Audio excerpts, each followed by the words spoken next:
On Christmas night, while the city glowed with lights and laughter, Officer Marcus Reed sat alone in Rosie's cafe, still in uniform, his hands wrapped around a cooling cup of coffee after a shift that had hollowed him out.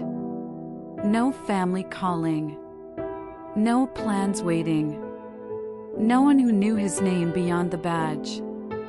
At the table near the window, a single mother sat with her young daughter, looking like nothing special, just another late-night regular. But one small gesture, seemingly meaningless, made the officer's carefully built walls crack and forced both of them to face the loneliness that lived beneath their survival. What happened on that Christmas night? Marcus Reed sat alone in the corner booth of Rosie's cafe, staring at a cup of coffee he no longer wanted. Outside, the city glittered with Christmas lights strung across storefronts and lampposts, the kind of decorations that made everyone else smile. He hated them. Every blinking bulb felt like a reminder of what he'd lost, what he'd failed to protect. The cafe was nearly empty at 11:30 on Christmas night, just a few stragglers like him who had nowhere else to be. He pulled out his phone and opened his messages. The precinct group chat was full of photos, officers with their families, kids opening presents, tables crowded with food and warmth. Captain Morris had sent a text 2 hours ago. "You good, Reed?" Marcus had read it and said nothing. What could he say? That he wasn't good? That the call from earlier, the one with the kid who didn't make it, was still replaying in his head? That would only make them worry, and they didn't deserve that burden. The door chimed and Marcus glanced up, cop instinct pulling his eyes to the entrance. A woman walked in, her daughter's hand tucked in hers. She looked tired, late 20s maybe, with light brown hair pulled back in a ponytail that had come loose in places. She wore a gray sweater with a small stain near the sleeve, flour or paint, something that told the story of a long day. Her daughter clutched a stuffed reindeer and yawned. The woman didn't survey the room. She moved straight to a table near the window and helped her daughter into the seat, brushing hair from the child's face with a tenderness that made Marcus's chest tighten. The waitress, an older woman who'd worked here for years, approached with a warm smile. "Working late again, Sarah?" The woman nodded and said, "Just another Christmas." Her voice was steady but worn, the voice of someone who'd learned to keep moving no matter what. She ordered hot chocolate for her daughter, nothing for herself. Sarah's phone buzzed on the table and she glanced at the screen. Marcus saw her jaw tighten slightly before she typed something short and set the phone face down. She took a breath, the kind of breath people take when they're trying to block out the world, and wrapped her hands around the mug the waitress brought. Her daughter colored quietly, and Sarah stared out the window at the falling snow like she was looking for something she'd lost a long time ago. Marcus didn't know her name yet, but he knew loneliness when he saw it. He recognized it in her the same way he recognized it in himself. It wasn't the kind of loneliness that came from being physically alone. It was deeper than that. It was the kind that came from feeling invisible, from going through the motions of life while no one really saw you. And for the first time in hours, Marcus didn't feel completely alone. Marcus thought about his father, about the last time they'd spoken. His father had been a cop too, 26 years on the force, and he'd taught Marcus one thing above all else: never let them see you break. "The badge is a wall, son," he'd said. "You keep it between you and the world, and you'll survive." Marcus had believed him. He built that wall brick by brick, call by call, until he couldn't remember what it felt like to let someone in. But sitting here, watching Sarah hold herself together the same way he did, he wondered if survival was enough. He wondered if his father had sat alone in diners too, carrying weight no one else could see. Sarah looked up then, and their eyes met for just a second.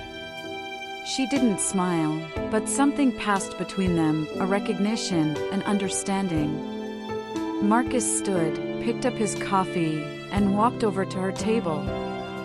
"Excuse me," he said quietly. "I know this might sound strange, but would you mind if I joined you? I just don't think anyone should be alone on Christmas."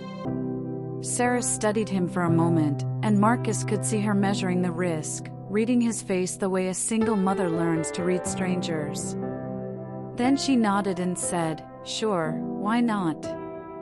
Marcus slid into the seat across from her and set his coffee down. For a long moment, neither of them spoke. The cafe hummed softly around them, the sound of the refrigerator, the scrape of a fork, the gentle murmur of Sarah's daughter coloring. Finally, Sarah said, "I'm Sarah." Marcus nodded and said, "Marcus." She didn't offer a handshake and he didn't push. They sat there in silence, two strangers who had nothing in common except the fact that they were both sitting in a cafe on Christmas night with nowhere else to be. Sarah took a sip of her coffee and said, "Tough night?" Marcus almost smiled and said, "Just another Christmas." She looked at him then, really looked at him, and he saw something shift in her expression. Sarah's wallet sat open on the table and a photograph slipped out, landing face up between them. Marcus glanced at it before he could stop himself. A little girl, maybe 4 years old, stood beside Sarah in front of a small Christmas tree. Both of them were smiling, but the apartment behind them looked bare, the kind of bare that comes from starting over. Sarah grabbed the photo quickly, but Marcus had already seen it. "My daughter, Lily," Sarah said quietly. "That was 2 years ago, right after the divorce. I thought I could give her a normal Christmas, but normal costs money I didn't have." Marcus felt something crack inside him. He said, "You're doing your best. That's more than most people do." Sarah shook her head and said, "My best doesn't feel like enough. I work 2 jobs and she still asks why we can't have what other kids have. How do you explain to a 6-year-old that you're surviving, not living?" Marcus stared at his coffee and said, "You don't. You just keep going and hope it gets easier." Sarah looked at him and said, "Does it?" Marcus didn't answer because they both already knew the truth. Marcus leaned back and said, "My father was a cop. 26 years. He taught me that showing weakness was the same as failing." Sarah tilted her head and said, "What did that cost him?" Marcus thought about the question, about the man his father had been, strong and silent and alone even when surrounded by family. "Everything," Marcus said quietly. "He died of a heart attack 3 years after he retired. Sat in his chair one night and just didn't wake up. The coroner said it was stress, that his body had been holding on for years and finally gave out." Sarah's expression softened and she said, "I'm sorry." Marcus nodded and said, "He never let anyone see him struggle. I used to think that made him strong, but now I think it just made him lonely." Sarah reached across the table, her hand stopping just short of his. "You don't have to be like him," she said. Marcus looked at her and felt the wall he'd spent years building start to crack. Marcus's radio crackled to life, shattering the moment. "All units, we have a 10 to 34, domestic disturbance with possible weapon, 1247 Elm Street. Requesting immediate response." Marcus closed his eyes for a second, the weight of the call pressing down on him. He looked at Sarah and said, "I have to go." Sarah nodded, but before he could stand, she grabbed a napkin from the dispenser and scribbled something on it. She pressed it into his hand and said, "Come back if you can." "I'll wait." Marcus looked down at the napkin. On it, she'd written, "You're human first. Don't forget." He folded it carefully and slipped it into his pocket, then stood and headed for the door. As he pushed out into the cold night, the words followed him, a small light against the darkness he was about to walk into.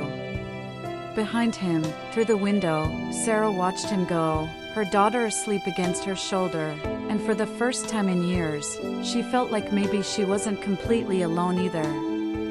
If stories like this remind you that we all carry weight we don't show, and that sometimes a stranger's kindness is the lifeline we didn't know we needed, don't keep this to yourself. Subscribe and share it with someone who needs to remember they're not alone. We're building a community of people who believe in showing up, even when it's hard. Be part of that. Marcus arrived at 1247 Elm Street to find patrol cars already blocking the street, their lights painting the snow red and blue. A man stood on the second-floor balcony, holding something in his hand, his voice raw with rage and pain. Dispatch crackled in Marcus's ear. Subject is armed, possibly intoxicated. Hostage negotiator is 20 minutes out. Marcus felt his hands start to shake, the familiar tremor that came when the weight was too much. He thought about the kid from earlier, the one he couldn't save. He thought about his father's voice, "Never let them see you break." But then he felt the napkin in his pocket, Sarah's words pressed against his chest. "You're human first." Marcus took a breath and keyed his radio. "I'm going in." He walked toward the building, his badge reflecting the Christmas lights still hanging from neighboring porches, and for the first time in his career, he didn't feel like he had to carry everything alone. Marcus climbed the stairs slowly, his hands visible, his weapon holstered. The man on the balcony turned, eyes wild with desperation. "Stay back," he shouted. "I don't want to hurt anyone, but I will." Marcus stopped and raised his hands. "I'm not here to hurt you," he said quietly. "I'm here to listen." The man laughed bitterly. "You don't care." "Nobody does." Marcus thought about Sarah, about the way she'd looked at him across the table, really seen him. He thought about his father, about all the years spent hiding behind the badge.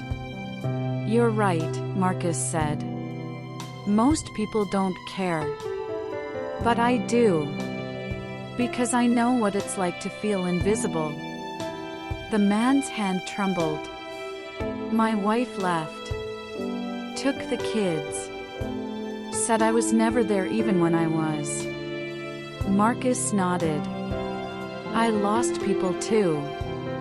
Pushed them away because I thought being strong meant being alone. But it doesn't. It just makes you empty." The man's shoulders began to shake, the weapon lowering slightly.